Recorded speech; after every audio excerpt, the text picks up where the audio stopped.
Hello friends, welcome back to my YouTube channel. मैं हूं professor Nilesh आनंदवानी और आज के इस वीडियो में मैं आपको 50 एमसीक्यू एक्सप्लेन करूंगा जो कि चैप्टर नंबर 21 11 स्टैंडर्ड में से है, सीबीएसई में से।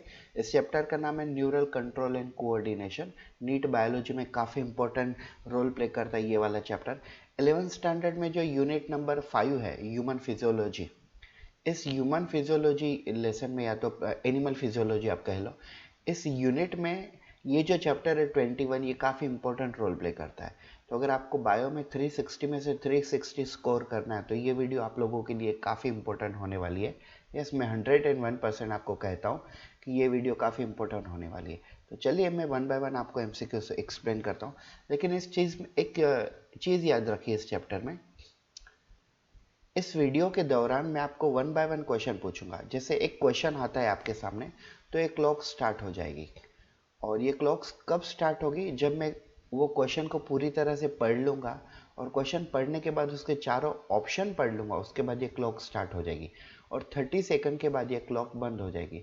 और उन 30 सेकंड के बाद मैं आपको उस क्वेश्चन का आंसर एक्सप्लेन करूंगा, और एक्सप्लेन करने के बाद हम नेक्स्ट क्वेश्चन की तरफ बढ़ेंगे। ठीक है, सो गाइस चलो हम स्टार्ट करते हैं हमारा neural control and coordination chapter number 21 from 11 standard CBSE. Let's begin. So आपके सामने क्वेश्चन नंबर 1 है, chemical transmission of nerve impulse from one neuron to another neuron at a synapse is by cholesterol, option A, option B acetylcholine, option C cholecystokinin, option D ATP. तो ये देखो आपका clock start हो गया है। आपको 30 second में इसका आंसर नोट डाउन करना है, और आप क्वेश्चन को रीड करने के बाद आप कमेंट में भी इसका आंसर दे सकते हो चैट सेक्शन में, और आप अपने नोटबुक में भी उसे नोट डाउन कर सकते हो। नोटबुक में नोट डाउन करोगे तो 50 एमसीक्यू के बाद आप टैली कर सकते हो कितने मार्क्स आ रहे हैं। मान लो 200 मार्क्स का पेपर है तो कितने मार्क्स आते हैं। So guys your time up. तो इसका आंसर मैं आपको बताता हूँ अब। इसका आंसर है बी एसिटिल कोलिन। अब इसका आंसर बी एसिटिल कोलिन क्यों आया मैं आपको बताता हूँ। ये देखिए, क्वेश्चन पूछा गया कि chemical transmission of nerve impulse from one neuron to another, मतलब एक न्यूरॉन से दूसरे न्यूरॉन में जब सिग्नल ट्रांसमिट होते हैं, इम्पल्स ट्रांसमिट होते हैं, तो वो कौन किसके थ्रू ट्रांसमिट होते हैं? तो वो सिनेप्सिस ब्रिज के थ्रू ट्रांसमिट होते हैं। और सिनेप्सिस ब्रिज बनाने के लिए केमिकल लगता है, एक हार्मोन लगता है जिसे हम कहते हैं एसिटिल कोलिन। ये कौन सी कैटेगरी में आता है? ये न्यूरोट्रांसमीटर कैटेगरी में आता है। मतलब नर्व को ट्रांसफर, न्यूरॉन के सिग्नल को ट्रांसमिट करने के लिए ये केमिकल यूज में आता है। ठीक है, चलो क्वेश्चन नंबर सेकंड स्टार्ट करते हैं। The part of the neuron that perform basic cellular function such as a protein synthesis, options are axon, dendrites, synaptic knob and soma. Your time starts now.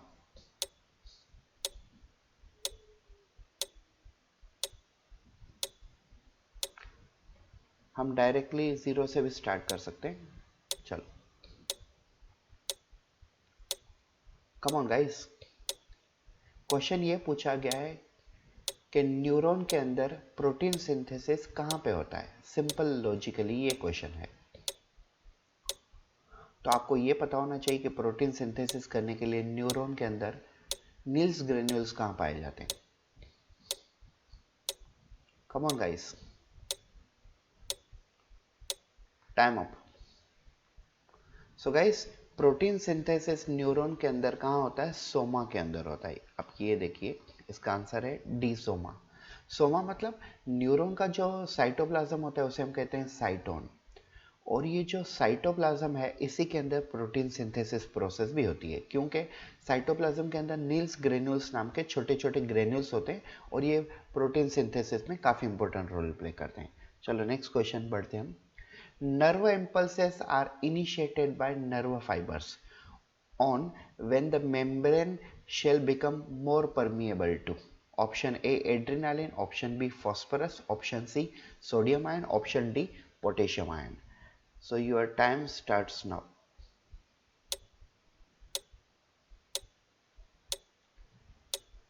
Come on guys, आपको simply ये पूछा गया है कि nerve impulse carry करने के लिए इनमें से कौन से केमिकल की जरूरत पड़ती है? एड्रेनालिन, फास्फोरस, सोडियम आयन और potassium ion. Come on, you can do it.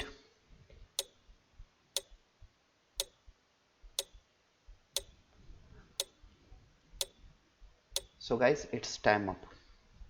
So answer देखिए इसका। इसका आंसर है सोडियम आयन। तो सोडियम आयन क्यों? सोडियम आयन जब नर्व के अंदर जाते हैं, मतलब न्यूरॉन के अंदर जाते हैं, तब न्यूरॉन क्या हो जाता है? डीपोलराइज होता है, मतलब इलेक्ट्रोपॉजिटिव होता है, और इसे हम कहते हैं एक्शन पोटेंशियल। सोडियम जब अंदर जाता है और पोटेशियम बाहर आता है, तब नर्व सिग्नल को कैरी करते हैं। तो इसका आंसर हो जाता है सी। चलो क्वेश्चन नंबर नेक्स्ट, 4 नंबर।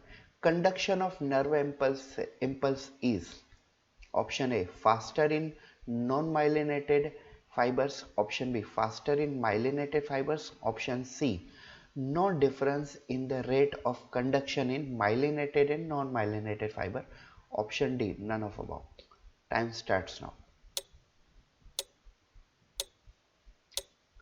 आपको क्वेश्चन ये पूछा गया है कि कंडक्शन ऑफ नर्व इम्पल्स कैसे होता है, तो वो नॉन माइलिनेटेड में फास्टर होता है, या तो माइलिनेटेड में फास्टर होता है, या तो इन दोनों के बीच में कोई डिफरेंस नहीं, या तो नन ऑफ अबव, ऊपर में कोई भी ऑप्शन आंसर नहीं।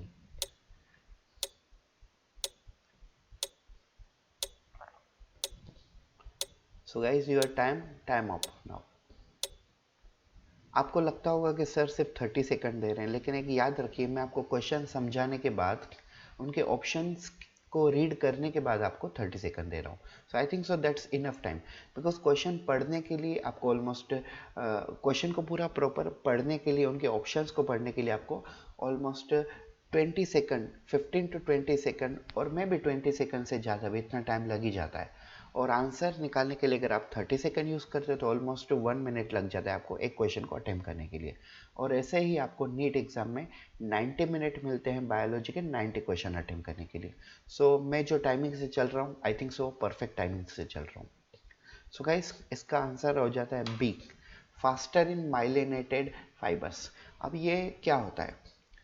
जो नर्व फाइबर्स के अंदर में स्वेन सेल्स होते हैं, और वो स्वेन सेल्स माइलिन प्रोटीन प्रोड्यूस करते हैं। तो उन नर्व को हम कहते हैं माइलिनेटेड न्यूरॉन और माइलिनेटेड नर्व, इनको हम कहते हैं मेड्यूलेटेड न्यूरॉन भी कहते हैं। तो अगर स्वेन सेल्स माइलिन प्रोटीन प्रोड्यूस करते हैं तो हम उनको कहते हैं माइलिनेटेड और मेड्यूलेटेड, और अगर नहीं प्रोड्यूस करते तो उसे हम कहते हैं नॉन माइलिनेटेड या तो नॉन मेड्यूलेटेड। लेकिन माइलिनेटेड थोड़े फास्टर होते हैं इम्पल्स कैरी करने में compare to the non myelinated. Okay, चलो moving towards question number 5। The Schwann sheath is, अब नेक्स्ट क्वेश्चन वही आ गया, देखो Schwann sheath is, option A a non-myelinated nerve fiber, option B associated with a myelin sheath, option C a connective tissue, option D associated with a myelinated and non-myelinated nerve fiber. Your time starts now.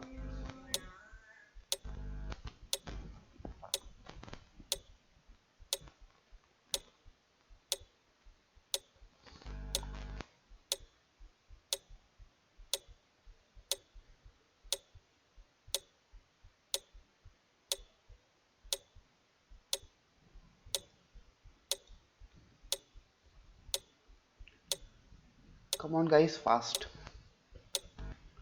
So guys, your time up. So देखिए इसका answer क्या निकल के आता है। इसका answer होता है associated with a myelin sheath.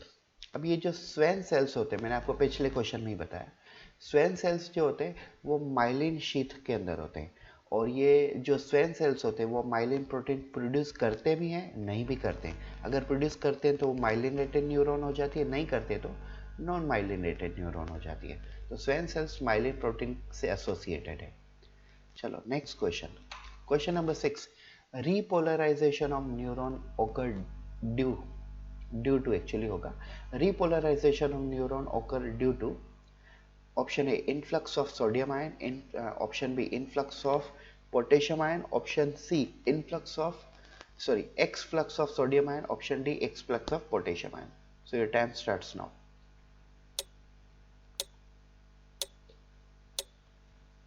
So guys, ये पूछा गया है कि रीपोलराइजेशन जो होता है वो किसके थ्रू होता है, मतलब कौन से केमिकल के थ्रू होता है, और वो केमिकल अंदर जाते हैं या बाहर आते हैं, आपको ये सिंपली पूछा गया है। तो रीपोलराइजेशन एक याद रखिए, रीपोलराइजेशन पोटेशियम के थ्रू होता है और डीपोलराइजेशन सोडियम के थ्रू होता है। अब आपको ये पता लगाना है अंदर जाता है बाहर जाता है। सो टाइम अप गाइस। तो ये देखिए इसका आंसर हो जाता है x flux of potassium ion. अब आप ये याद रखिए, न्यूरॉन के अंदर पोटेशियम आयन होते हैं और न्यूरॉन के बाहर सोडियम आयन होते हैं। न्यूरॉन के बाहर से सोडियम आयन जब अंदर जाते हैं और पोटेशियम आयन बाहर आते हैं, तब उस कंसेप्ट को हम कहते हैं डीपोलराइजेशन। मतलब न्यूरॉन तब इलेक्ट्रोपॉजिटिव होते हैं, और जब पोटेशियम आयन अंदर रहते हैं और सोडियम आयन बाहर रहते हैं तो उसे हम कहते हैं रीपोलराइजेशन। तो x flux of potassium ion ये आंसर हो जाता है इसका। चलो question number 7, during the transmission of nerve impulse through a nerve fiber, the potential of inner side of the plasma membrane has which type of electric charge? ठीक है, तो option देखिए, ऑप्शन है हमारे सामने। First positive then negative and continue to negative, first negative then positive and continue to positive, first positive then negative then again become positive, first negative then positive and again back to negative. So guys, your option has read and now time start.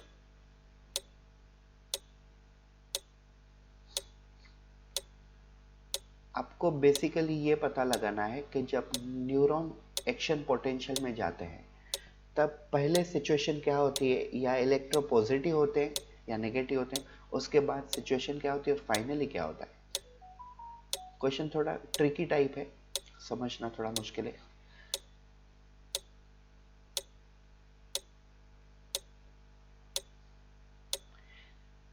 मैं आपको एक simply बताता हूँ, time up guys.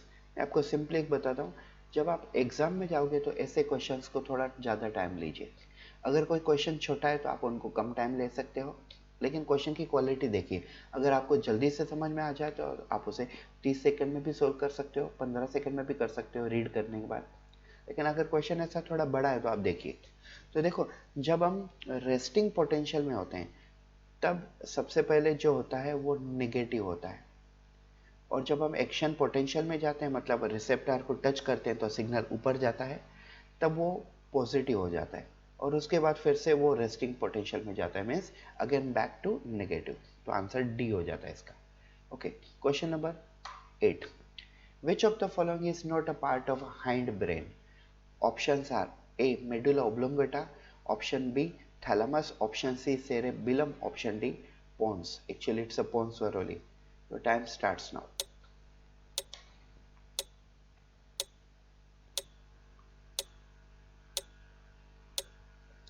आपको simply पूछा गया कि hind brain का कौन सा पार्ट नहीं है इसमें से।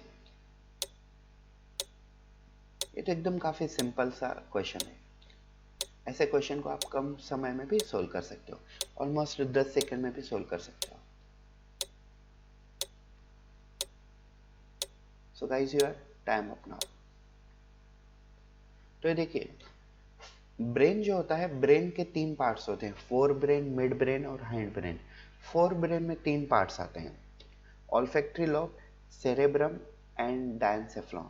मिड ब्रेन में 2 पार्ट्स आते हैं, कॉर्पोरा क्वाड्रिजेमिना और क्रूरा सेरेब्री। और हाइंड ब्रेन में 3 पार्ट्स आते हैं, सेरेबिलम, ये देखिए यहाँ पे सेरेबिलम है, दूसरा आता है मेडुला ओब्लोंगेटा, वो भी है, और तीसरा होता है पोन्स वरोली, वो भी है। तो थैलेमस ये जो पार्ट है वो फोर ब्रेन का पार्ट होता है, तो बी आंसर है थैलेमस इसका। यस, इसका आंसर है बी, थैलेमस। चलो next question, 9 number. If the corpus callosum is removed in mammalian brain, then what will be affected? Option A, coordination of cerebrum, option B, involuntary activity of brain, option C, coordination of cerebellum, option D, behavior and emotional disturbance. So your time starts now.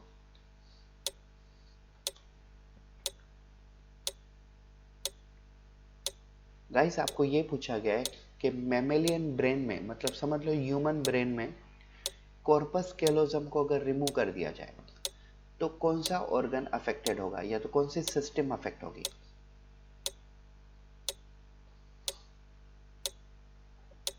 Come on.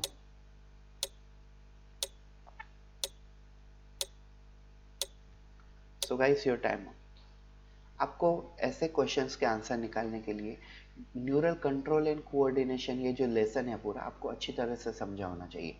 तो अगर आपको ये वाला lesson पूरा देखना है मेरी teaching में, तो आप ऊपर आई बटन पे क्लिक कर सकते हो, वहाँ पे ऑप्शन आ जाएगा, या तो मेरे यूट्यूब चैनल पे नीचे जो चैनल है उस चैनल को सब्सक्राइब करके आप उस चैनल के अंदर जाके प्लेलिस्ट में neural control and coordination by Nilesh Anandwani search करो, आपको मिल जाएगा। आप पूरा का पूरा चैप्टर मेरे यूट्यूब चैनल के थ्रू समझ लीजिए, और चैप्टर समझने के बाद अगर आप एमसीक्यू सॉल्व करोगे तो मैं आपको गारंटी देता हूँ 50 में से 45, मोर देन 45 आपको आंसर इजीली आ जाएंगे। तो गाइस इसका आंसर होता है कोऑर्डिनेशन ऑफ सेरेब्रम। अब ऐसा क्यों? देखिए कॉर्पस कैलोजम कहाँ होता है और क्या काम करता है। हमारे सेरेब्रम के दो पार्ट्स होते हैं, राइट सेरेब्रल हेमिस्फीयर और लेफ्ट सेरेब्रल हेमिस्फीयर, और दोनों को कनेक्ट करने के लिए जो पार्ट सेंटर पे आता है उसे हम कहते हैं कॉर्पस कैलोजम। तो कॉर्पस कैलोजम ये अगर ऑर्गन को निकाल दो तो सेरेब्रम के दोनों साइड कोऑर्डिनेशन नहीं कर पाएंगे आपस में, तो इसका आंसर हो जाता है ए, कोऑर्डिनेशन ऑफ सेरेब्रम। अब इनवॉलेंट्री एक्टिविटी ऑफ ब्रेन का तो कोई संबंध ही नहीं आता, बिकॉज इनवॉलेंट्री एक्टिविटी जो है वो ऑटोनॉमिक नर्वस सिस्टम कंट्रोल करती है। कोऑर्डिनेशन ऑफ सेरेबिलम भी नहीं आएगा, बिकॉज सेरेबिलम तो हैंड ब्रेन का पार्ट है, and behaviour and emotional disturbance it is also not there. So answer is A, coordination of cerebrum. Moving towards question number 10, the function of cerebrospinal fluid does not include option A, protection of a brain and spinal cord by containing antibody, option B, protection of a delicate brain and spinal cord from shock, option C, as a medium for excretion of a waste product, option D, act as a shock absorber. Your time starts now. Guys simply ये question पूछा गया है कि इन चारों में से cerebrospinal fluid का function नहीं है, कौन सा फंक्शन नहीं है वो पूछा गया है।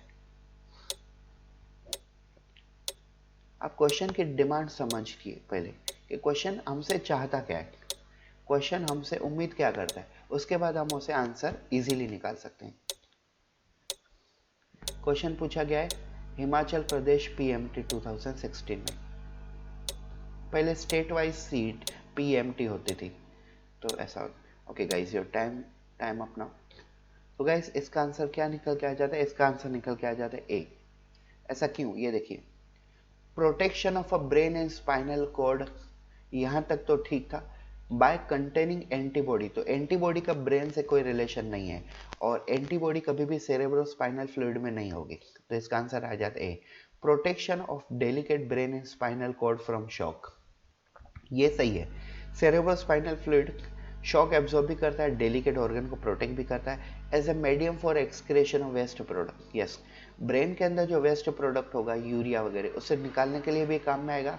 And D, act as a shock absorber, ये भी सही है। तो यहाँ पे जो एंटीबॉडी है जो वर्ड है ये गलत आ गया, तो इसका आंसर ए निकल के आ गया।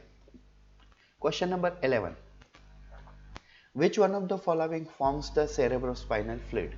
Option A, choroid plexus, option B, dura mater, option C, arachnoid mater, option D, cerebrum and spinal cord. Your time starts now. So guys simply आपको क्वेश्चन पूछा गया कि सेरेब्रोस्पाइनल फ्लूइड कौन प्रोड्यूस करता है। So what do you guess? Choroid plexus, dura mater, arachnoid mater, cerebrum and spinal cord.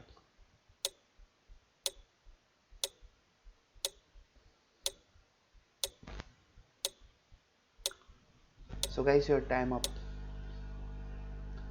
So cerebrospinal fluid choroid plexus नाम का organ produce करता है। कोरोइड प्लेक्सस कहाँ होता है? ये फोर ब्रेन का जो डायनसेफ्लॉन पार्ट है उससे कनेक्टेड होता है, और ये सेरेब्रोस्पाइनल फ्लूइड प्रोड्यूस करता है जो कि हमारी पूरी कैलोजम कैविटी में मूवमेंट करता है, ब्रेन से लेके लास्ट कॉकिक्स वर्टेब्री तक। So question number 12, Which part of the brain regulate the body temperature, hunger, water balance? Option A hypothalamus, option B infundibulum, option C medulla oblongata, option D pons varoli. Your time starts now.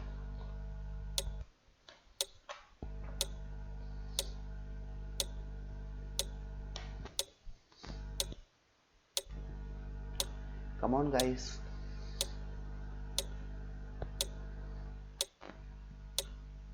Temperature, hunger, water balance, इनको कौन control करता है?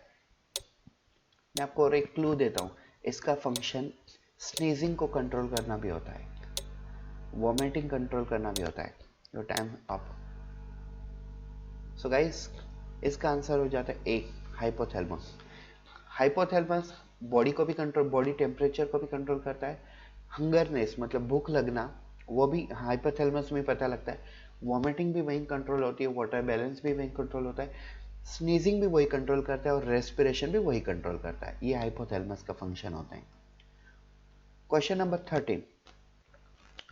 Column 1 list the parts of human brain and column 2 list the function. Match the two column and identify the correct choice from the those given.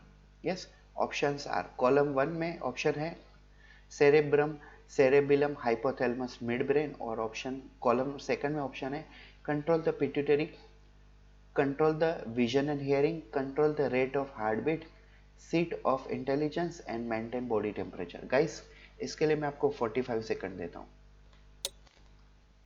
चलो match कर लीजिए.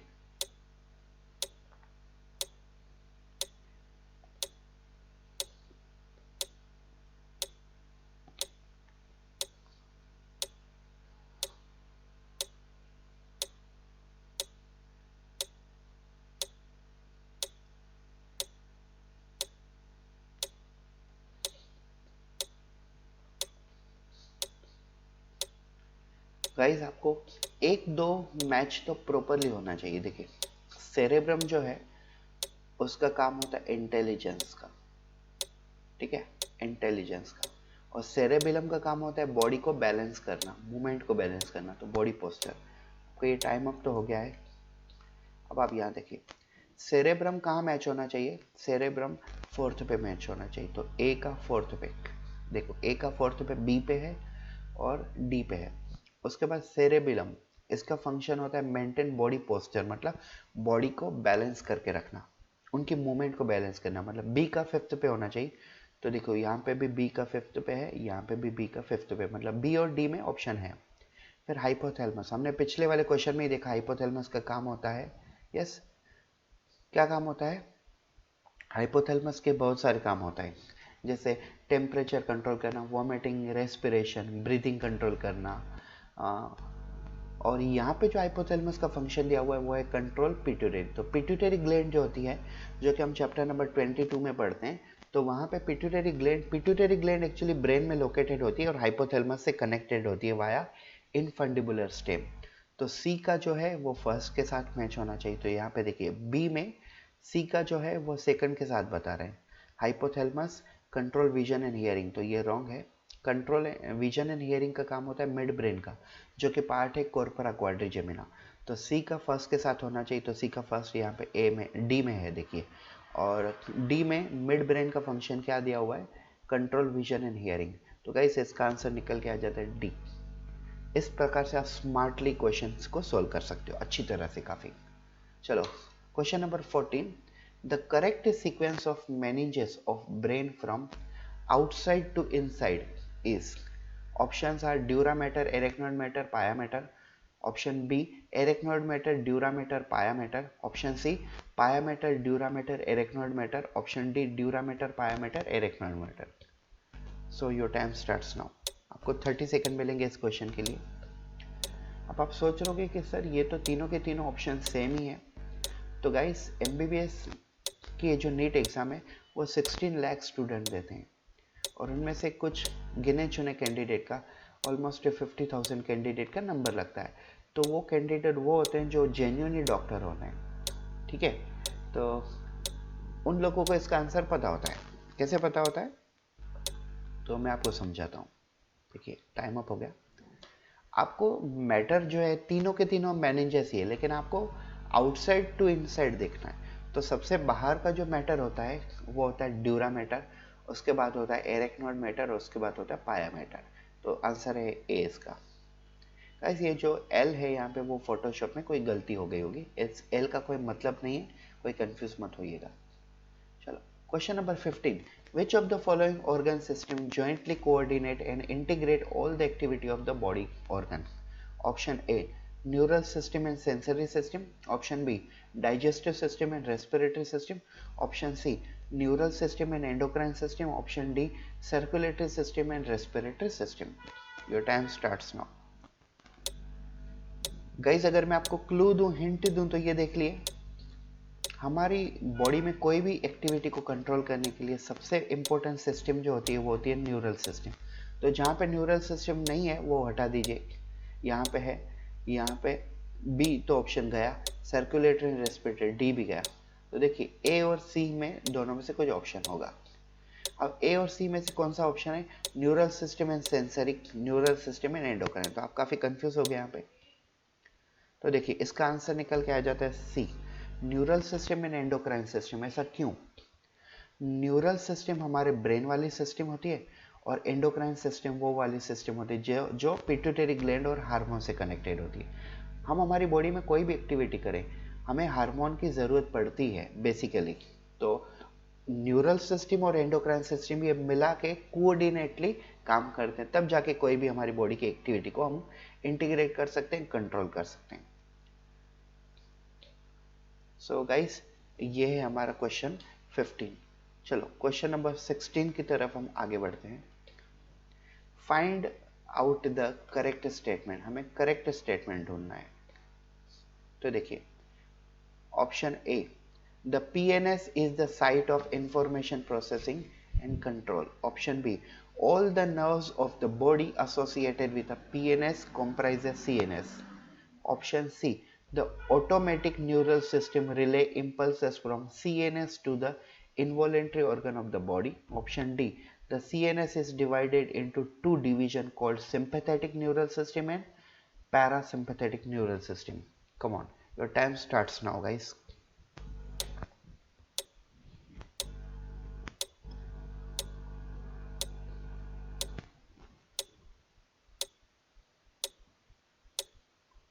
आपको simply correct option ढूंढना है इन चारों में से।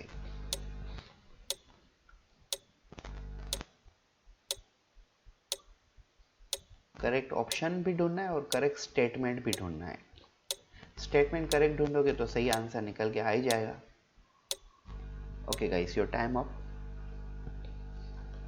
सो गाइस फर्स्ट ऑप्शन देखिए, the PNS is the site of information processing control. नहीं, ये जो स्टेटमेंट बता रहे हैं वो तो सेरेब्रम का काम है, मतलब सेंट्रल नर्वस सिस्टम का काम है। Option B, all the nerve of the body associated with PNS comprise CNS. मतलब पीएनएस के थ्रू, मतलब पेरिफेरल नर्वस सिस्टम के थ्रू जितने भी नर्व्स एसोसिएटेड हैं वो सब सेंट्रल नर्वस सिस्टम के पार्ट हैं। ऐसा नहीं है, पेरिफेरल नर्वस सिस्टम में क्रेनियल नर्व के साथ स्पाइनल नर्व भी होते हैं। तो बी भी गलत है। Option C, the autonomic neural system relay impulses from the central nervous system to the involuntary organ of the body. तो ये आंसर सही है। ऑटोनॉमिक नर्वस सिस्टम के जो भी फंक्शन है वो सेंट्रल नर्वस सिस्टम के थ्रू कहाँ जाते हैं? इनवॉलेंटरी ऑर्गन के ऊपर जाते हैं, और इनवॉलेंटरी ऑर्गन के सभी मैसेज सेंट्रल नर्वस सिस्टम की तरफ जाते हैं। तो ऑप्शन सी सही आंसर आ जाता है।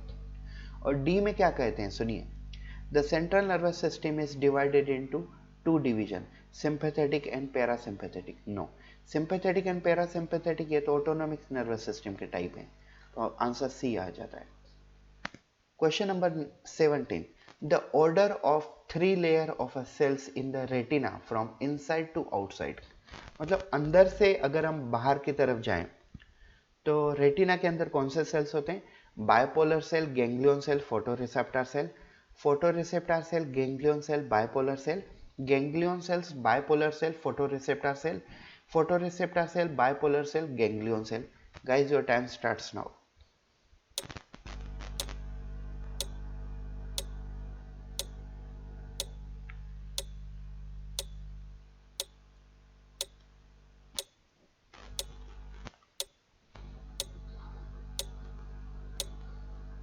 आपको अंदर से लेके बाहर तरफ जाना है। रेटिना के अंदर देखो, रेटिना के अंदर ये तीनों के तीनों सेल्स आते हैं, लेकिन अंदर से लेके बाहर तक कौन से सेल्स हैं आपको ये ढूंढने हैं।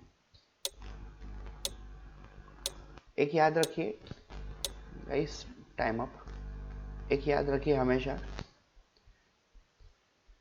जो बायपोलर सेल्स होते हैं वो हमेशा बीच में आते हैं। आप अंदर से जाओ या तो बाहर से आओ, तो अंदर से बाहर की तरफ आप देखो तो सबसे पहले जो सेल्स होते हैं गैंग्लियन सेल्स, उसके बाद होते हैं बायपोलर सेल्स, और उसके बाद आते हैं फोटो रिसेप्टर।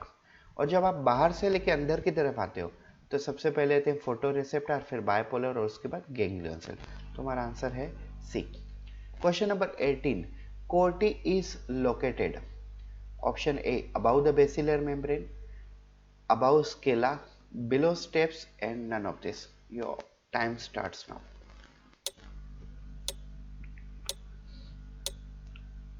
अगर आपने सुना होगा कि कोर्टी ऑर्गन कहाँ है तो आपको इजीली आंसर आ जाएगा। कोर्टी कहाँ प्रेजेंट होता है, इसके लिए कह रहा हूँ मेरा पूरा वीडियो देख लीजिए आप इस चैप्टर का। ब्रेन से रिलेटेड, आई ईयर से रिलेटेड आपके सभी क्वेश्चंस एकदम डाउट क्लियर हो जाएंगे। सो guys, your time up now. मैं आपको आंसर बताता हूँ और डिटेल में समझाता हूँ। देखिए, कोर्टी ऑर्गन ये बेसिलर मेम्ब्रेन के ऊपर होता है। अगर आप ये देखिए आंसर है, अगर आपने ईयर का स्ट्रक्चर देखा होगा तो ईयर में जो एक्सटर्नल, मिडल और इंटरनल पार्ट होता है।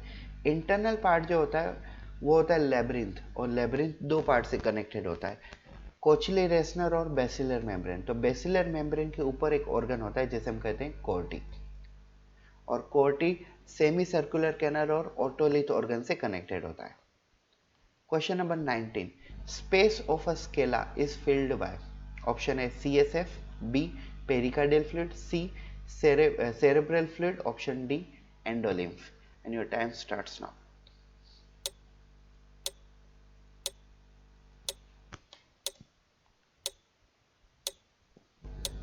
अब स्केला कहाँ है ये आपको पता होना चाहिए। इंटरनल ईयर में जो लेब्रिंथ पार्ट होता है वो दो पार्ट से कनेक्टेड होता है, कोचली रेसनर और बेसिलर मेम्ब्रेन। तो कोचली रेसनर के अंदर जो स्पेस होती है उसे हम कहते हैं स्केला। अब उसमें फ्लूइड जो होता है वो फ्लूइड होता है गाइस, वो फ्लूइड होता है एंडोलिम्फ, और ये एंडोलिम्फ फ्लूइड सेम लेब्रिंथ के अंदर भी होता है और ये ऑडिटरी रिसेप्टर के तौर पे काम करता है। Answer is D, endolymph. Question number 20, इसके लिए मैं आपको 1 मिनट दे दूंगा। ये देखिए, पहले क्वेश्चन समझ लीजिए। पहले read the assertion and reason carefully to mark the correct option out of the option given below.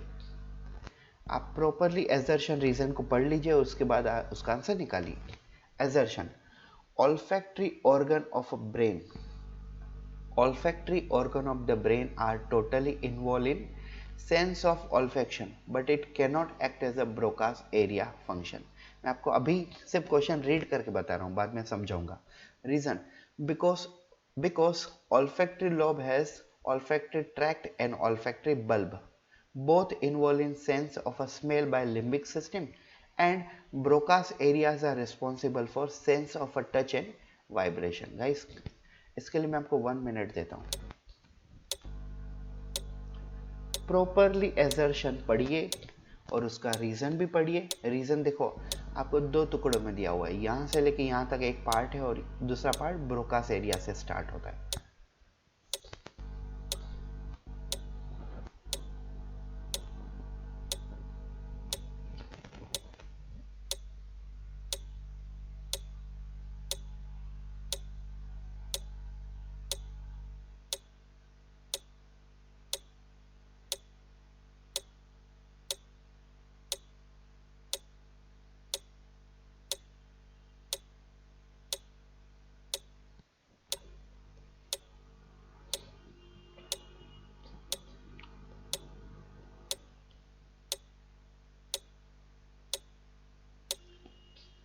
So guys, time is going to be up. Yes, it's time. So guys, ये देखिए assertion, olfactory organs of a brain are totally involved in the sense of olfaction. ये तो सही है. olfactory organ जो होते हैं, olfactory organ, इनका काम sense of olfaction मतलब smell को carry करना होता है. But it cannot act as a Broca's area function. सही है. olfactory lobe का काम करेंगे, वो Broca's area का मतलब sound produce करने का काम नहीं करेंगे. Reason: because olfactory lobe has an olfactory tract and olfactory bulb, both involved in sense of a smell by limbic system. सही है. olfactory lobe olfactory tract और bulb से बना हुआ है और इन दोनों का काम sense of smell कैरी करने का है limbic system के थ्रू. लेकिन आगे देखिए, and Broca's area is responsible for sense of a touch and vibration. No, Broca's area का काम होता है sense of a producing sound. तो टच और वाइब्रेशन उनका काम नहीं होता है. तो देखिए assertion सही है. Both assertion and reasons are true and reason is correct explanation of assertion. ये भी सही है, लेकिन यहाँ पे देखिए ब्रोकास एरिया का फंक्शन ये टच और वाइब्रेशन दे रहे हैं, तो ये वाला हिस्सा आगे वाला रॉन्ग है. यहाँ आधा आधा assertion सही है, assertion पूरा सही है, लेकिन रीजन जो है उसका हाफ रीजन करेक्ट और हाफ रॉन्ग है. तो हम ऐसे तो रॉन्ग करेंगे ए वाले को. B, both assertion and reasons are true but reason is not correct explanation of assertion. No, ये भी गलत है. हमें बोल रहे हैं कि रीजन गलत है. रीजन गलत नहीं, हाफ रीजन सही है, तो ये बी वाला भी कट हो जाता है. सी, assertion is correct and half reason is correct and half is wrong. सही है, तो हाफ रीजन करेक्ट है, हाफ रॉन्ग है. D, both assertion and reasons are false. No, C is the correct answer guys. तो आई think सो आप लोगों को ये समझ गया होगा कि कैसे सोल्व करना है. मैंने आपको यहाँ पे बताया कि ब्रोकास एरिया का काम साउंड प्रोड्यूस करना है, ना कि उसका काम टच एंड वाइब्रेशन है. तो ये जो हाफ ऑप्शन है, हाफ रीजन, ये रॉन्ग दिया हुआ है. Question number 21, an action potential क्या है? ठीक है. Options are involve in the outflux of negative ion to depolarize the membrane, involve the influx of negative ion to depolarize the membrane. C, it is initiated by potassium ion movement. D, it is essential for nerve impulse propagation. Time starts now.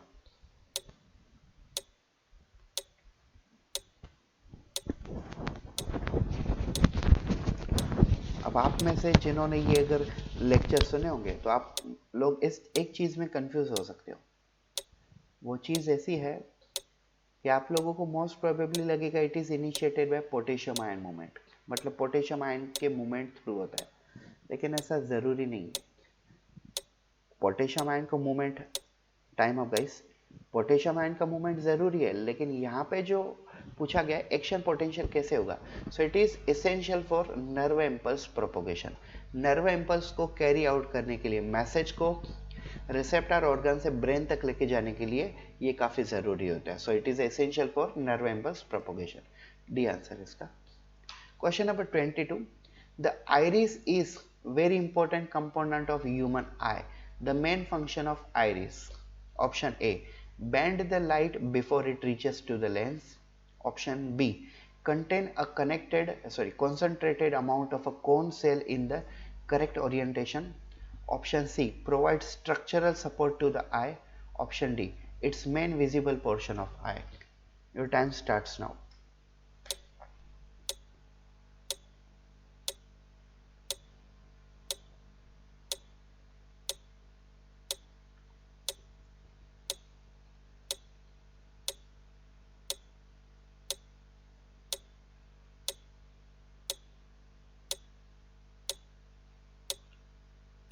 Come on guys, जल्दी जल्दी note down कीजिए आपके answers. So your time up. So guys, हमें पूछा गया है कि iris जो है ये ह्यूमन आई का काफी इंपॉर्टेंट ऑर्गन है और उसका फंक्शन क्या होता है. तो bend the light before it reaches to lens. ना, सबसे पहले तो लाइट लेंस पे ही आता है. Second, contain a concentrated amount of a cone cell in the correct orientation. No, cone cell जो होते हैं वो तो रेटिना के अंदर आते हैं, वो आइरिस का फंक्शन में नहीं आते हैं. Provide structural support to eye. No, human eye को जो स्ट्रक्चरल सपोर्ट देता है वो होता है eye ball, muscular part of eye. तो इसका आंसर हो जाता है D, it's main visible portion of I.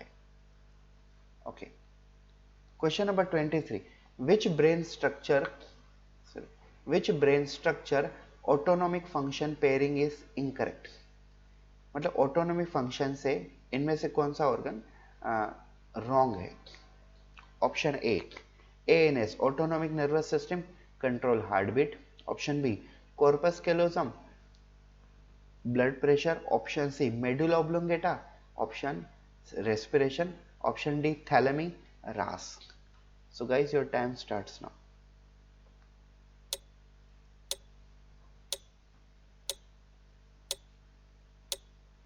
Come on. Autonomic nervous system, heartbeat, corpus callosum, blood pressure. Option C medulla oblongata, respiration, thalamy, RAS. Guys ये एकदम काफी simple question है, इसमें कोई टेंशन वाली बात ही नहीं, इजीली आप करेक्ट आंसर निकाल सकते हो। So guys your time up. So देखिए, autonomic nervous system heart beat को कंट्रोल करेगा, ऑब्वियसली वो तो उनका फंक्शन है। कॉर्पस कैलोसम जो है ये दो सेरेब्रम के बीच में कनेक्टिंग पॉइंट होता है और इसका काम ब्लड प्रेशर मेंटेन करना नहीं होता है। ऑप्शन बी सही आंसर है हमारा। मेडुला ऑब्लोंगेटा रेस्पिरेशन करता है और थैलेमी रास फंक्शन करता है। थैलेमी क्या होता है? जो डायंसेफ्लॉन होता है, फोर ब्रेन का थर्ड पोर्शन, उसके ऊपर एक छोटा सा ऑर्गन होता है थैलेमी और उनका काम होता है रास। रास का मतलब रेटिकुलर एक्टिवेटिंग सिस्टम होता है। तो कॉर्पस कैलोसम जो है उसका फंक्शन ब्लड प्रेशर कंट्रोल करना नहीं होता है और हमें इनकरेक्ट ही आंसर ढूंढना है, मतलब इनकरेक्ट ऑप्शन ही ढूंढना है जो कि हमारा सही आंसर हो जाएगा। तो B is correct answer. Question number 24, which of the following is the correct sequence for the passage of a sensory impulses through the cells of the retina. Cells of the retina. Ganglion neuron, rod and cone, bipolar neuron. Rod and cone, bipolar neuron, ganglion neuron. Rod and cone, ganglion neuron, bipolar, ganglion neuron, bipolar neuron, rod and cone. Your time starts now, guys.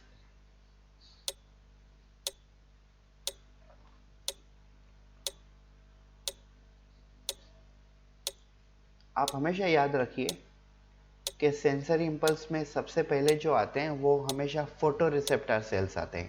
तो photo receptor cells के दो type होते हैं, road और cons. ठीक है, तो सबसे पहले तो रोड और कॉन्स आने चाहिए। उसके बाद हमेशा सेंटर पे जो होते हैं वो बाइपोलर ही होते हैं और उसके बाद आते हैं गैंग्लियन सेल। तो यस, आप समझ गए होंगे, इसका आंसर निकल के आ जाता है B. Rod and cone are at the beginning, then second ones are bipolar and third ones at the sequence is a ganglion neuron. So guys, question number 24 answer is B. Question number 25, study the table below and find out the true statement regarding structure and functions of cerebrum. तो देखिए, AIIMS 2015 में और arm force medical college 2012 में पूछा गया है। Option ए corpus callosum cavity, हमें correct statement ढूंढना है, find the true statement. Corpus callosum cavity, the cavity found between two cerebral hemisphere filled with a cerebrospinal fluid produced by scala. Option B medulla, medulla divides cerebrum into two parts such as a right and left cerebral hemisphere. Option C motor area, it is associated with a multiple functions such as a memorization, resounding, IQ, etc. Option D cerebrum, located just below medulla oblongata and beneath the cerebrum. Your time starts now. काफी simple सा question है, ये भी जल्दी से answer आ जाएगा आपको। Guys, पूरा का पूरा एमसीक्यू पेपर होने के बाद कमेंट करके बताइएगा कि आपके कितने आंसर करेक्ट आए हैं।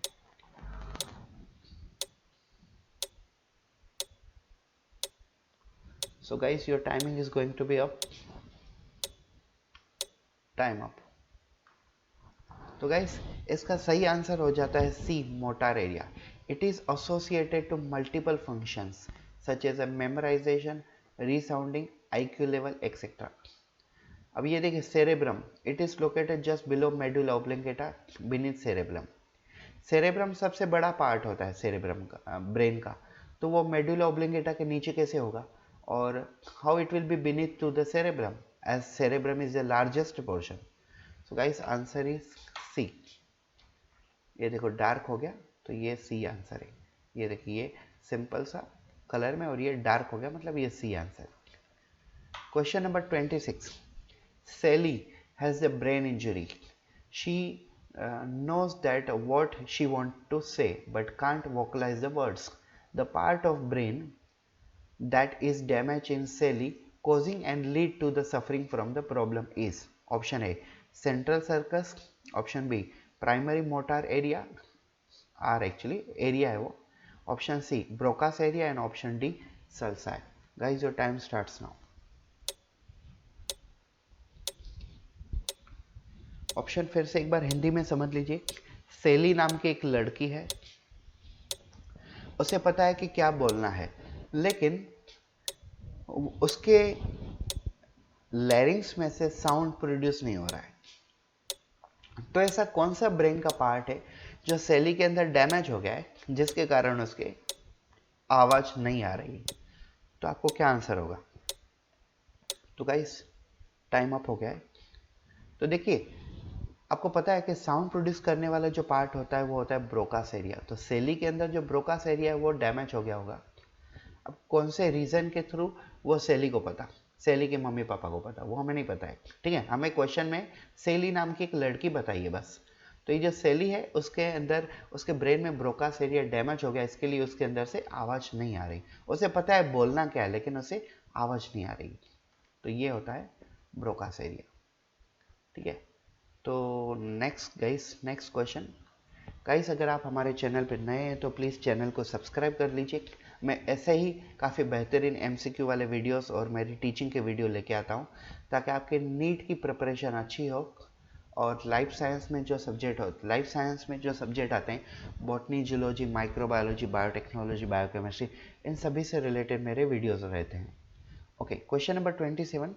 During propagate ion of a nerve impulse, the action potential result from the movement of option A potassium ion from extracellular fluid to extracellular fluid, option B potassium ion from extracellular fluid to intracellular fluid, option C sodium ion from extracellular fluid to intracellular fluid, and option D sodium ion from intracellular fluid to the extracellular fluid. So guys your time starts now.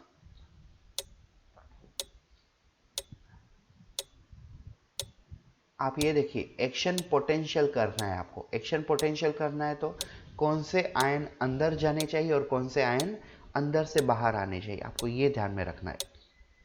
मैंने आपको पिछले वाले कोई question में आपको ये भी बताया था कि एक्शन पोटेंशियल में सोडियम आयन काम आते हैं और रेस्टिंग पोटेंशियल में पोटेशियम आयन काम में आते हैं। तो guys your time up now. ये देखिए जब आप एक्शन पोटेंशियल करते हो तो 3 sodium ion extra cellular fluid से इंट्रासेल्यूलर की तरफ जाते हैं और 2 पोटेशियम आयन इंट्रासेल्यूलर से एक्स्ट्रा सेल्यूलर की तरफ बाहर आते हैं। तो हमारे यहाँ पे सी ऑप्शन है sodium ions from extracellular fluid to the intracellular fluid. तो answer C is correct. Question number 28। Acetylcholine esterase help in breaking, option A synapse, option B acetylcholine, option C dendrites, option D axon. Your time starts now.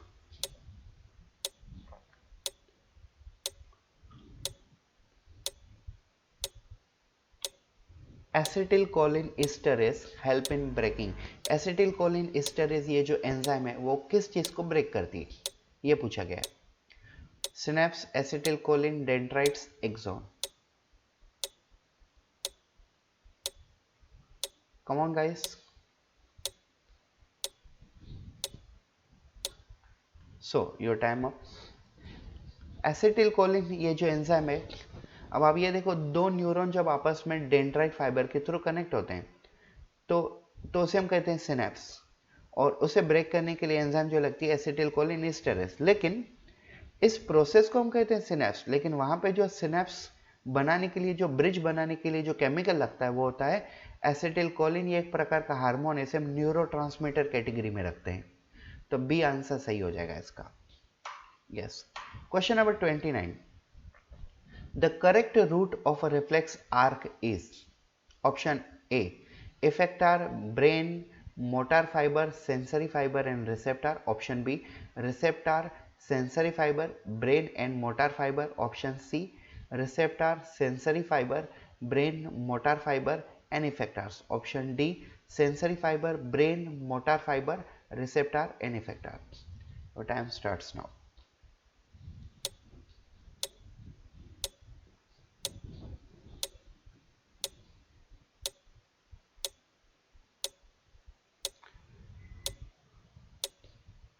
Guys, reflex action का मतलब क्या होता है? जब जब सामने वाला आपको कोई क्वेश्चन पूछता है तो आप उसका रिप्लाई देते हो, तो रिप्लाई देना मतलब रिफ्लेक्स एक्शन होना। तो रिफ्लेक्स एक्शन में सबसे इंपॉर्टेंट क्या है? Sensory organ. हाँ, सेंसरी ऑर्गन। सेंसरी ऑर्गन का मतलब होता है रिसेप्टर ऑर्गन। तो आपका टाइम अप हो गया। ये देखिए, सबसे पहले अब मैं आपको एक एग्जांपल बताता हूँ। अगर मैंने मेरे यहाँ पे पाम के ऊपर टच किया, हथेली के ऊपर टच किया, तो ये जो ऑर्गन है ये है रिसेप्टर। फिर यहाँ से मैसेज जाएंगे ब्रेन की तरफ, तो कौन लेके जाएगा उनको? सेंसरी नर्व फाइबर लेके जाएंगे। तो रिसेप्टर, देखो यहाँ पे रिसेप्टर नहीं है, यहाँ पे भी नहीं, तो रिसेप्टर बी और सी में है। उसके बाद सेंसरी फाइबर, सेंसरी फाइबर दोनों में। उसके बाद ब्रेन, मैसेज कहाँ जाएगा? ब्रेन में, सही है। उसके बाद मोटर फाइबर्स, लेकिन यहाँ पे बी में आगे कुछ है ही नहीं। तो जब आप रिप्लाई दोगे तो कहाँ पे रिप्लाई दोगे? इफेक्टर ऑर्गन पे। तो सी आंसर सही निकल के आ जाता है। Yes. Question number 30, brain control the voluntary movement, balance the body, function of vital involuntary organ, all of about. Guys, your time starts now. सबसे सिंपल क्वेश्चन अगर आज का होगा तो ये होगा।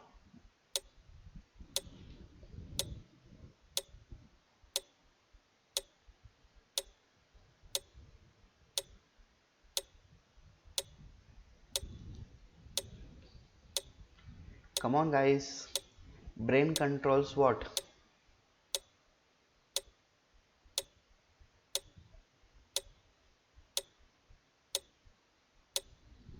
So guys, your time up now.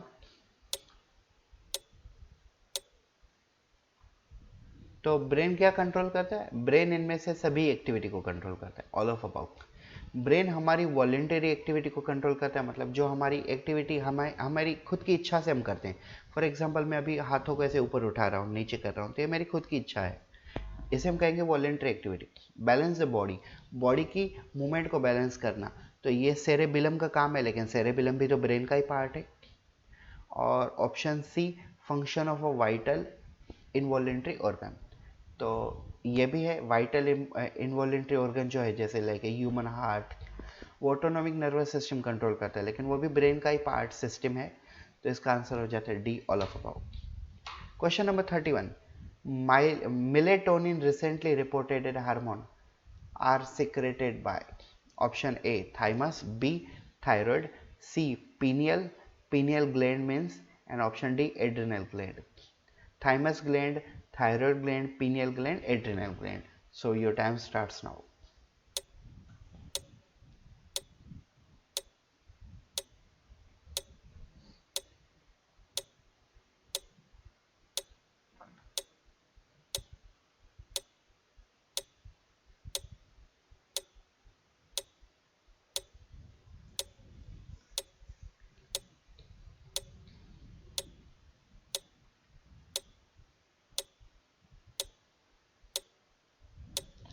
So guys, your time up. तो ये देखिए, मेलेटोनिन जो हार्मोन होता है वो पीनियल ग्लैंड में से प्रोड्यूस होता है, और पीनियल ग्लैंड को हम बायोलॉजिकल क्लॉक भी कहते हैं। मतलब अगर आप नाइट में अपने आप को ऐसे कह के so that I wanted to wake up at 6 AM morning, so your pineal gland will alarm it in your brain and ultimately you will get awake at the 6 AM। अगर आप अपने आप को कह के सो जाते हो रात में कि मुझे सुबह को 6 बजे उठना ही है, तो पीनियल ग्लैंड आपके ब्रेन में अलार्म क्रिएट करेगा, और आप सुबह को 6 बजे उठ जाओगे, इजीली उठ जाओगे याद से, क्योंकि जो पीनियल ग्लैंड होता है इसे हम कहते हैं biological clock of our body. Question number 32, pineal gland के बारे में हम डिटेल में एंडोक्राइन वाले लेसन में पढ़ेंगे, मतलब 22 नंबर के लेसन में। Question number 33, all the sensory pathway to cerebral cortex synapse at option A dendrite fibres, option B thalamus, option C hypothalamus and option D cerebellum. Your time starts now.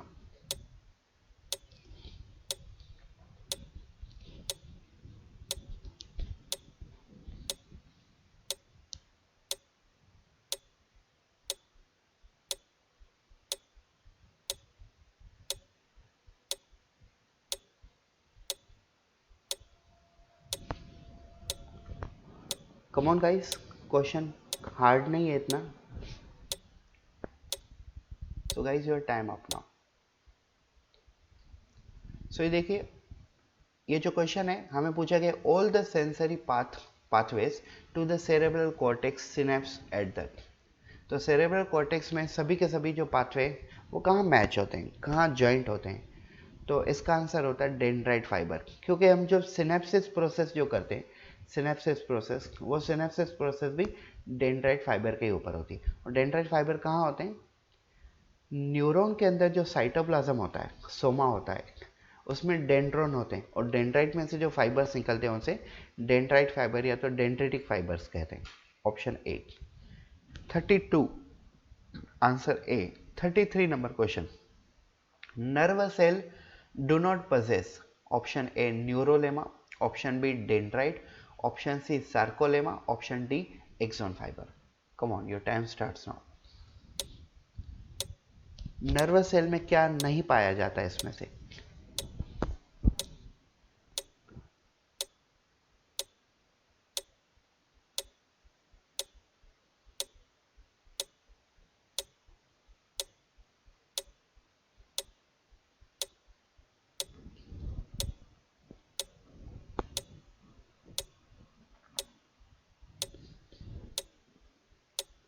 So guys, your time up now. तो guys, nervous cell में इसमें से कौन सी चीज़ नहीं पाई जाती, मतलब कौन सा ऑर्गन नहीं पाया जाता? तो देखिए, नर्व फाइबर जो होते हैं उनके सेल मेम्ब्रेन को हम कहते हैं न्यूरोलेमा, न्यूरोलेमा, that is one and the same thing. तो ये तो पाया जाता है। दूसरा डेंड्राइट, ऑब्वियसली डेंड्राइट पाया जा रहा है क्योंकि पिछले वाले क्वेश्चन में ही हमने देखा। सार्कोलेमा ये जो होता है ये मसल फाइबर का सेल मेम्ब्रेन होता है, मतलब कोई भी मसल सेल जो होते हैं जिन्हें हम कहते हैं मायोफाइब्रिल्स, तो मायोफाइब्रिल के जो सेल मेम्ब्रेन होते हैं उसे हम कहते हैं सार्कोलेमा। और एक्सोन भी नर्व सेल का पार्ट है, तो इसका आंसर हो जाता है C, sarcolemma. Option, question number 34, what is a normal quantity of a CSF? Options are 80 ml, 100 ml, 120 ml, 140 ml। Come on, your time starts now. सबसे इजी क्वेश्चन है।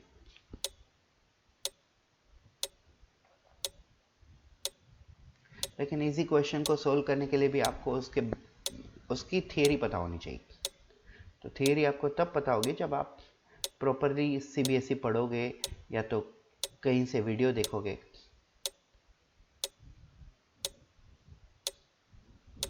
सो guys, your time up now. तो देखिए, normal quantity of cerebrospinal fluid होती है 120 ml। ये white colour का fluid होता है, अल्कलाइन pH होता है इसका, और इनका काम होता है शॉक एब्जॉर्ब करना, लुब्रिकेंट के तौर पे काम करना, और ये कोरोइड प्लेक्सस नाम के ऑर्गन से प्रोड्यूस होता है। गाइस, आप पूरा मेरा एक लेसन देख लीजिए, आपको कोई भी डाउट नहीं आएगा फिर ऐसे क्वेश्चन सोल्व करने के लिए। अगर आपको लग रहा है कि ये क्वेश्चन आपको हार्ड जा रहे हैं, तो फिर आपको बाद में फ्यूचर में कभी ये क्वेश्चन हार्ड नहीं लगेंगे। ठीक है, next question, vagus nerve is. अभी देखो, ऐसे आंसर्स, ऐसे क्वेश्चंस को भी सोल्व करने के लिए आपको थियरी पता होनी चाहिए। ये अंडरस्टैंडिंग वाले क्वेश्चन कम है, लेकिन आपको याद करने वाले क्वेश्चन ज़्यादा है।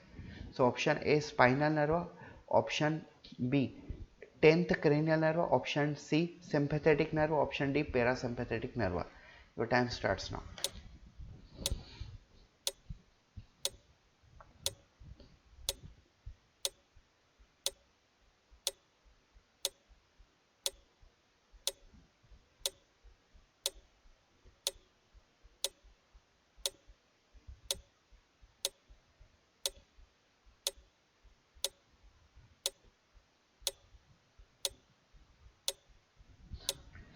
कम ऑन गाइस, क्या निकाला आपने आंसर? तो देखिए,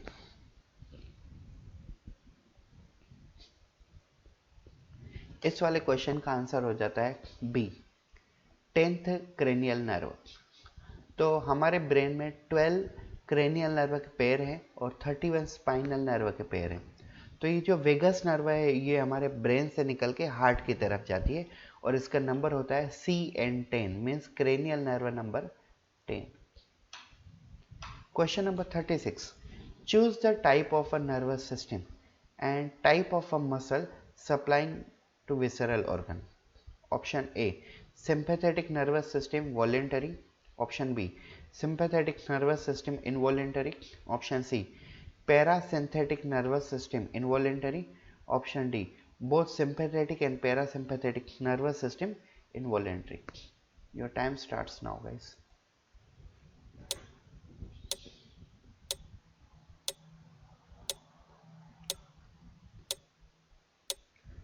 Choose the type of nervous system and type of a muscle supplying to visceral organ.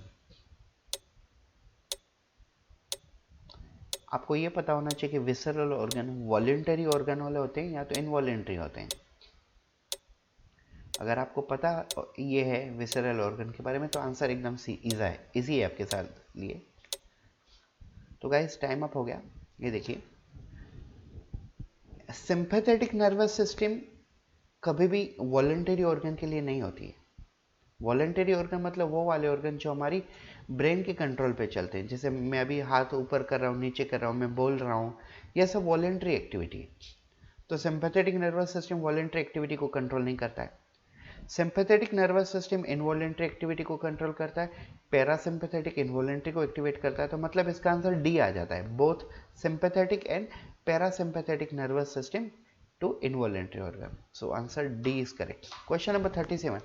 Action potential of nervous cell is created by option A calcium, option B sodium, option C potassium, option D CT. CT दिया हुआ है क्या? So time starts now.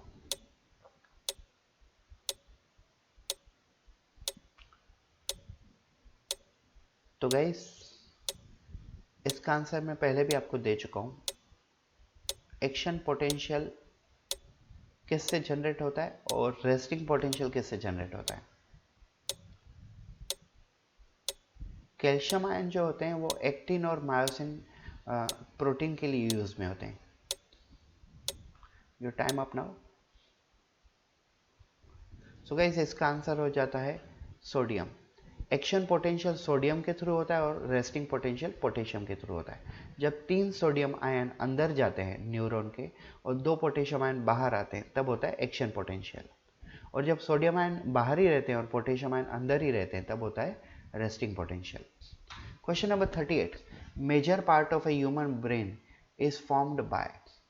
तो human brain का सबसे जो major part होता है वो कौन सा फॉर्म होता है? Option A cerebrum, option B corpora quadrigemina, option C cerebellum, option D medulla oblongata. Your time starts now. ये भी इजी क्वेश्चन है, इतना हार्ड नहीं है। ये सभी के सभी आंसर देने के लिए आपकी थियरी जो है वो पक्की होनी चाहिए। थियरी पक्की होगी तो आप एमसीक्यू सॉल्व कर पाओगे। गाइस मैं आपको एक फॉर्मूला देता हूँ नीट पास करने के लिए। नीट पास करने के लिए आपको 2 चीज़ें चाहिए।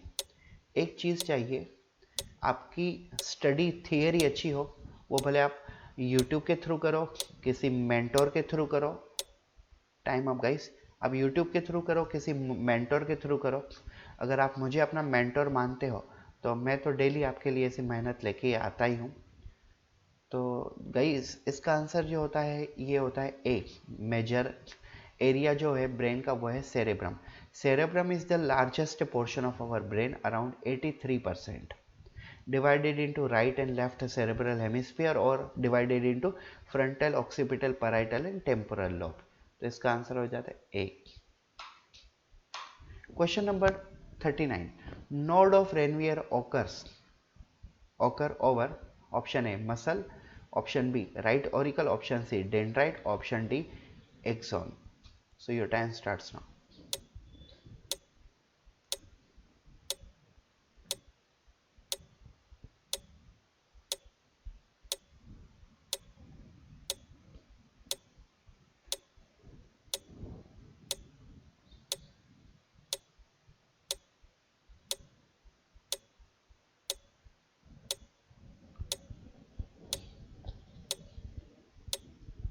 So guys,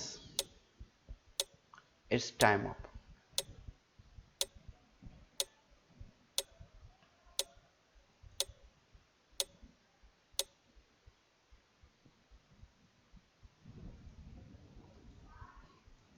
सो गाइस, इसका आंसर नोड ऑफ रेनवियर कहाँ पाया जाता है? ये एक्सोन फाइबर के अंदर पाया जाता है।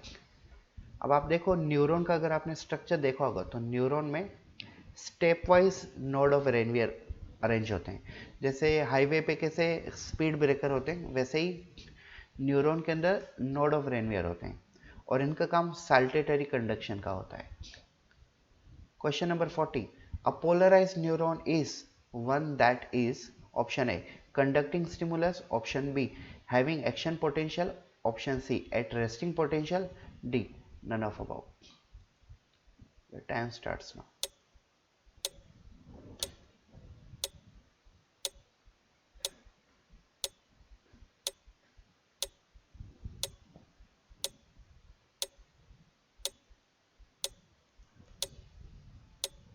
Come on guys, polarized neuron पूछा है, depolarized नहीं।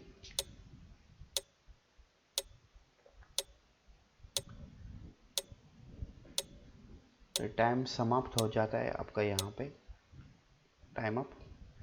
तो रेस्टिंग पोटेंशियल जो होता है, रेस्टिंग पोटेंशियल, तब न्यूरॉन जो होते हैं वो होते हैं पोलराइज, मतलब सिग्नल कैरी नहीं करते जब पोटेशियम आयन अंदर होते हैं, और जब सोडियम आयन अंदर जाते हैं तो ये पोलराइज की जगह पर डीपोलराइज हो जाता है और ये रेस्टिंग पोटेंशियल की जगह पर एक्शन पोटेंशियल हो जाता है। तो इसका आंसर हो जाता है सी, एट रेस्टिंग पोटेंशियल।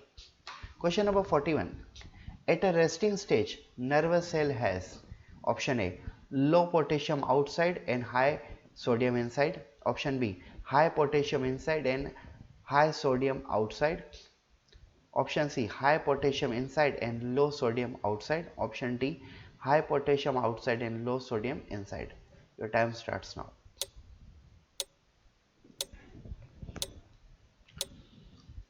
आपको रेस्टिंग पोटेंशियल में पूछा गया है। अब इसके पहले ही जो क्वेश्चन था 40 नंबर, उसमें मैंने आपको हिंट दे ही दी और एक्सप्लेन भी कर दिया था। तो रेस्टिंग पोटेंशियल में क्या होगा? तो एक याद रखिए, रेस्टिंग पोटेंशियल में सोडियम बाहर होंगे और पोटेशियम अंदर होंगे। तो कैसा होगा? Low potassium outside, no. High potassium inside, yes. So guys, your time up now. तो high potassium inside and high sodium outside, तो बी आंसर सही है इसका। Question number 42, the fore brain consist of cerebellum, thalamus and hypothalamus, B pons varoli, cerebrum and medulla oblongata, C amygdala, hippocampus and brainstem, option D olfactory lobe, cerebrum and diencephalon. तो time start होता है आपका। Fore brain के कौन कौन से part हैं ये पूछा गया है।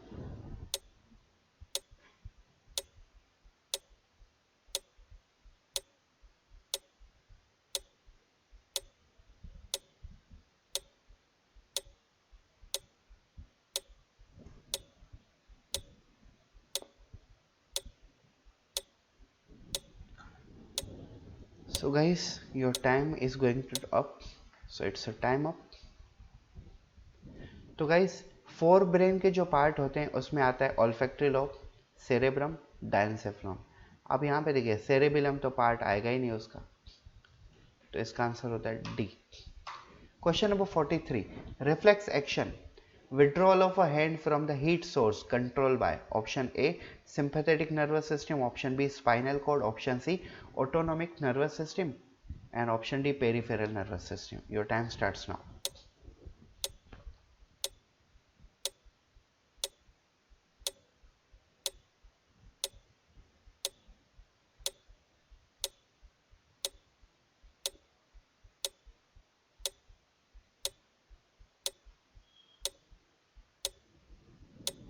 Reflex action, withdrawal of hand, अगर कहीं पे हमें आग जैसा कुछ गर्म चीज़ महसूस होती है तो हम जल्दी से हाथ खींच लेते हैं, तो वो कौन से सिस्टम के थ्रू होता है, कौन से ऑर्गन के थ्रू होता है?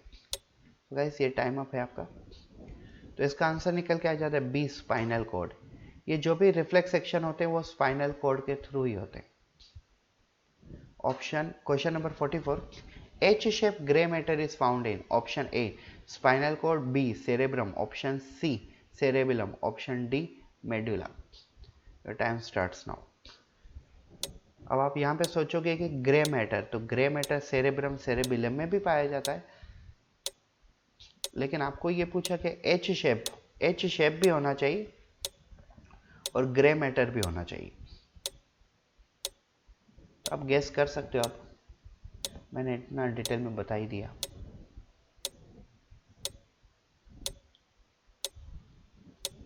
So guys, time up. तो देखिए ये जो एच शेप ग्रे मैटर है वो सेरेब्रम में ग्रे मैटर, सेरेबिलम में ग्रे मैटर होता है, लेकिन वो एच शेप नहीं होता है। और मेडुला जो होता है, मेडुला ऑब्लिंगेटा, आप ऐसे मेडुला शायद आगे मेडुला ऑब्लिंगेटा नहीं दिया है तो आप मेडुला कंसिडर कर लो। तो मेडुला सेरेब्रम के right and left cerebral hemisphere को 4 पार्ट्स में डिवाइड करता है मेडुला, लेकिन ये भी तो सेरेब्रम का ही पार्ट है, तो इसका आंसर आता है ए spinal cord. Question number 45. The point of an eye where the visual activity resolution is greatest. Option A blind spot, option B fovea, option C lens, and option D vitreous chamber. Your time starts now.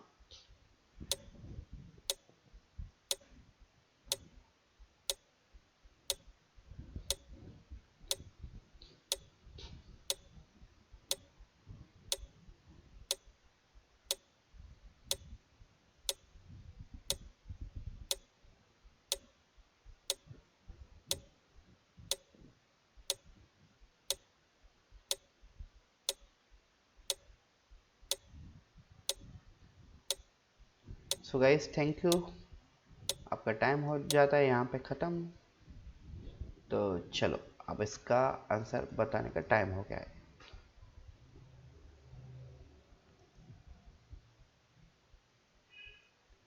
Just a minute guides.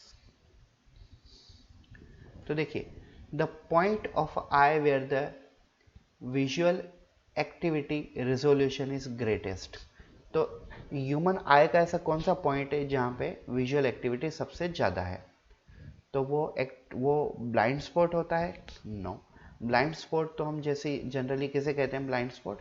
Blind spot eyeball को कहते हैं, क्योंकि वहाँ पे कोन और road sale दोनों absent होते हैं। और फोविया, लेंस और vitreous chamber.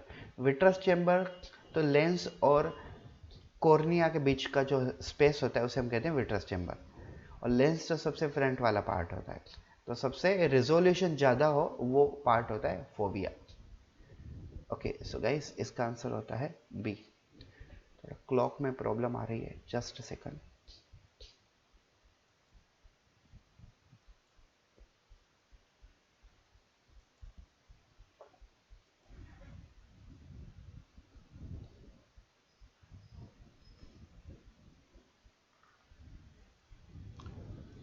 Okay guys, so next question, the space between cornea and lens is, space between cornea and lens is मैंने आपको अभी बताया।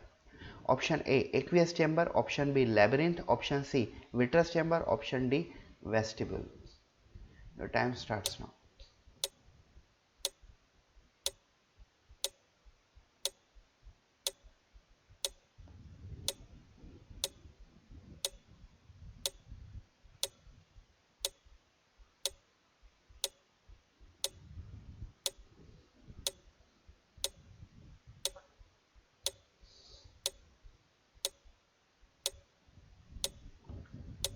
सो guys it's a time up. तो देखिए इसका आंसर है ए एक्वियस चेंबर। अब एक्वियस चेंबर क्यों? एक्वियस चेंबर लेंस और कॉर्निया के बीच का स्पेस होता है, और ये जो विट्रस चेंबर होता है ये लेंस और रेटिना के बीच का डिफरेंस होता है, मतलब स्पेस होता है। लेबरिंथ इंटरनल ईयर को हम कहते हैं। Question number 47, the order of a three layer, the order of a 3 layers of the cells in retina of human eye from inside to outside. Option A bipolar cell, photoreceptor cell, ganglion cell. Option B ganglion cell, rod and cones. Option C ganglion cells, bipolar cell, photoreceptor cell. Option D photoreceptor cell, ganglion cell and bipolar cell. Your time starts now.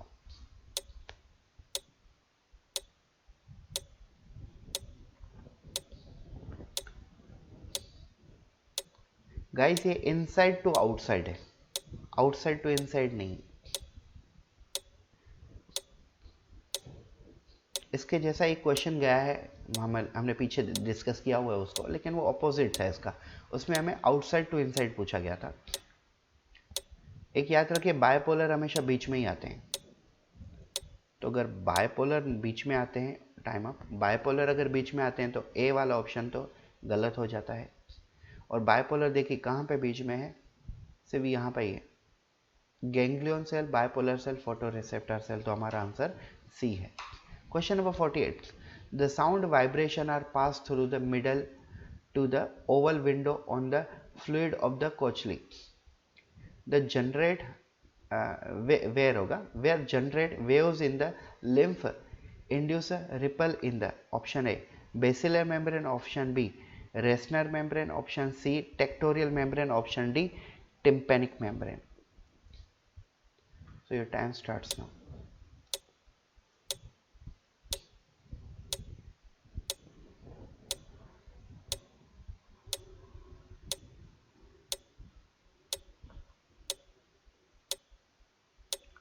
Question simply ये पूछा गया है कि जो sound wave का vibration में convert होता है, वो वाइब्रेशन साउंड डायरेक्टली कोचली में जाता है. कोचली क्या है, इंटरनल ईयर का पार्ट है. तो वो किस चीज़ से कनेक्टेड है? Time up guys. तो वो किससे कनेक्टेड है? वो है बेसिलर मेम्ब्रेन से कनेक्टेड है. यस, बिकॉज बेसिलर मेम्ब्रेन भी दो पार्ट से कनेक्टेड होता है, semi circular canal and otolith organ.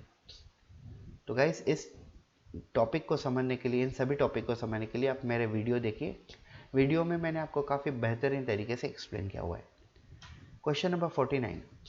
The correct sequence of a region in the organisation of auditory mechanoreceptor organ is. तो आपको पूछा गया है कि जो हम साउंड सुनते हैं उनके लिए प्रॉपरली सीक्वेंस क्या है. Option A pinna, tympanic membrane, auditory canal. Guys ये जो ऑप्शन है इनको मैं आपको बार बार रिवाइज करूंगा. तो देखो इनमें जितने भी ऑप्शन है, फर्स्ट वाले में सेकंड, थर्ड और फोर्थ, मतलब ए बी सी डी चारों में ऑप्शन सेम ही है, सिर्फ उनकी सीक्वेंस आपको अरेंज करनी है. तो मैं इसके लिए आपको 1 मिनट देता हूँ, और क्योंकि मैं अगर बार बार इनको रिवाइज करूंगा तो वही वर्ड सुन के आपको थोड़ा कन्फ्यूजन होगा. तो मैं आपको इसके लिए आपको 1 मिनट दे देता हूँ, आप अरेंज कीजिए.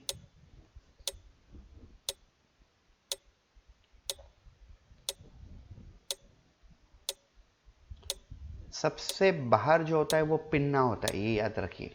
पिन्ना, पिन्ना का फंक्शन है साउंड को कलेक्ट करना. ये एक्सटर्नल ईयर होता है. तो पिन्ना तो सब में है ही. दूसरा अगर मैंने क्लू दे दिया तो डायरेक्ट आंसर आ जाएगा आपका.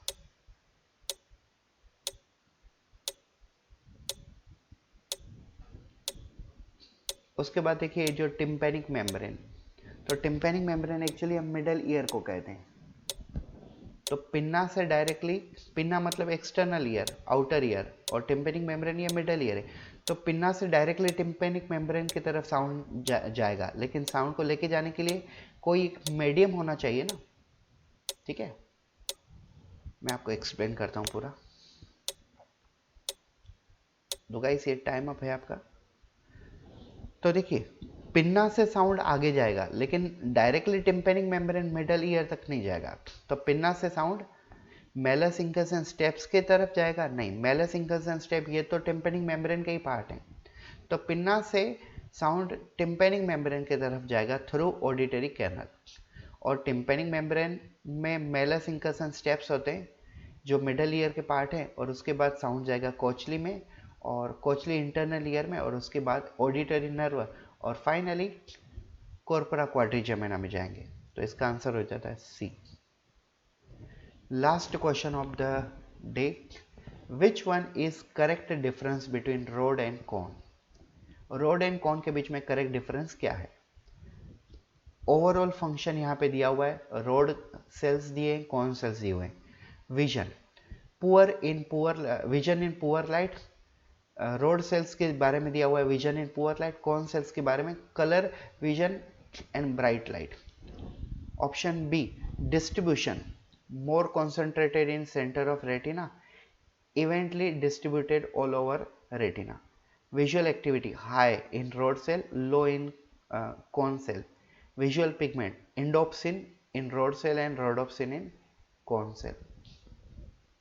So your time starts now. Last question है guys हमारे इस आज के वीडियो का।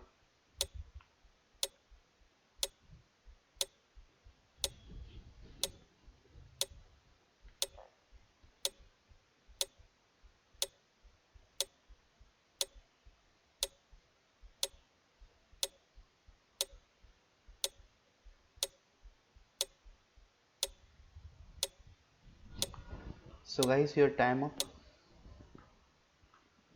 सो यहाँ पे देखिए, विजन, रोड सेल्स जो होते हैं वो नाइट में काम करते हैं। Vision in a poor light, poor light मतलब डिम लाइट।